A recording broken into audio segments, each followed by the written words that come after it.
Covid duties చేస్తున్నప్పుడు ఆవిడ నా దగ్గరకు వచ్చారు. ఏమని చెప్పారంటే, మేడం మా అబ్బాయికి 2 కిడ్నీస్ ఫెయిల్యూర్ అయిపోయినాయి.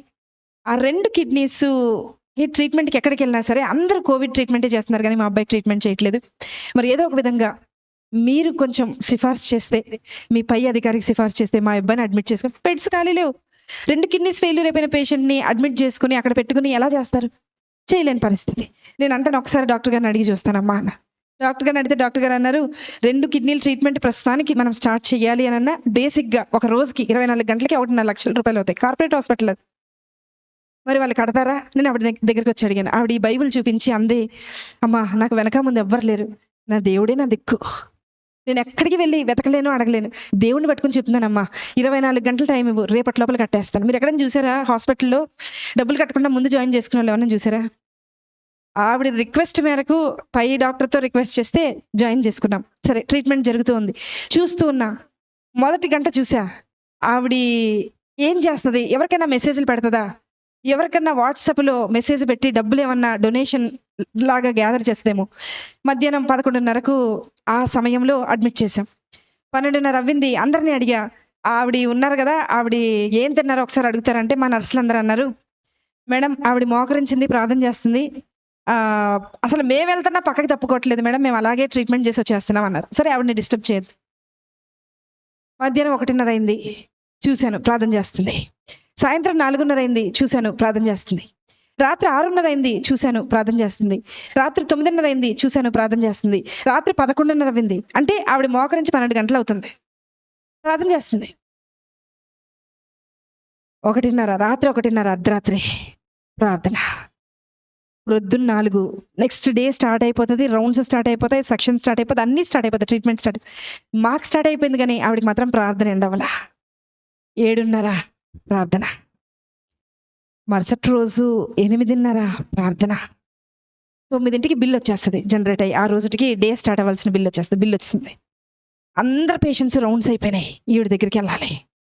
నా పైన ఉన్న డాక్టర్ అడిగారు, అమ్మా ఆవిడ బిల్ కట్టారా అని అడిగారు. నేను చెప్పబోతున్నా, నాకు భయం వేస్తుంది. ఎందుకో తెలుసా? ఆవిడ కట్టకపోతే నేను కడతానని చెప్పాను ఆయనకి. కానీ ఆవిడ ప్రార్థన చూసి నేను అనుకున్నా, కనీసం ఒక 75% నేను కడదాం. ఏదో చైన్ ఉంటుంది కదా, మా ఆయనకి తెలియకుండా అమ్మేసి కట్టేసేద్దామని అనుకున్నా. తెలిస్తే ఒప్పుకోరు కదా అనుకున్నా. ఆవిడ దగ్గరికి వెళ్తున్నాం. స్థలం లేక స్టెప్స్ కింద పెట్టారు. ఒక స్ట్రక్చర్ వేసి అబ్బాయికి ట్రీట్మెంట్ చేస్తుంది. అక్కడికి వెళ్ళేలోపు అడుగు అక్కడికి పెట్టేలోపు డాక్టర్ గారు అన్నారు, నా పక్కన డాక్టర్ గారు అన్నారు, మేడం హాస్పిటల్ అని అన్నారు. చెప్పండి సార్, ఏదో మీరు చెప్తున్నారు అంటే ఇంకా కొంచెం టైం దొరుకుద్దేమో, ఏదైనా ఆన్సర్ ఆలోచించి ఆయనకు చెప్దాం. ఎందుకంటే ఆవిడ ఇంకా కట్టలేదు, ప్రార్థన అవ్వలేదు ఆవిడది అక్కడ.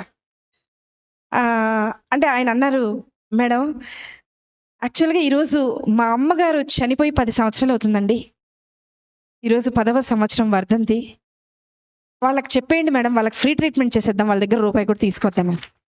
నేను వెళ్ళి లేపానామండి. లేపి తీసుకొచ్చాను. బిల్లు కట్టక్కర్లేదు నువ్వు అన్న. నాకు తెలుసు మేడం, నా భర్త వదిలేసి వెళ్ళిపోయినా, నా బిడ్డ నా చెయ్యి దాటిపోయినా, నన్ను ఈ లోకంలోకి తీసుకొచ్చిన యేసయ్య నా చెయ్యి విడిచిపెట్టడం. ఒక మాట చెప్పనా, ఆవిడ సెటప్ బాగాలేదండి. చీర మొత్తం చినిగిపోయింది, బ్లౌజ్ చినిగిపోయింది, జుట్టు సరిగా దవ్వలేదు. నేనన్నా, నీ బయట గెటప్ బాగోలేదు కానీ నీ లోపల సెటప్ విశ్వాసం మాత్రం చాలా బాగుంది. మాకు నన్ను కూడా కలుపుకున్నా, మీతో పాటు నన్ను కూడా కలుపుకున్నా. మాకు గెటప్పులు బాగున్నాయి, పనికి రాని గెటప్పులు ఇవి, కానీ లోపల సెటప్ లేదు. బయకి గెటప్ ఏ ఉపయోగం?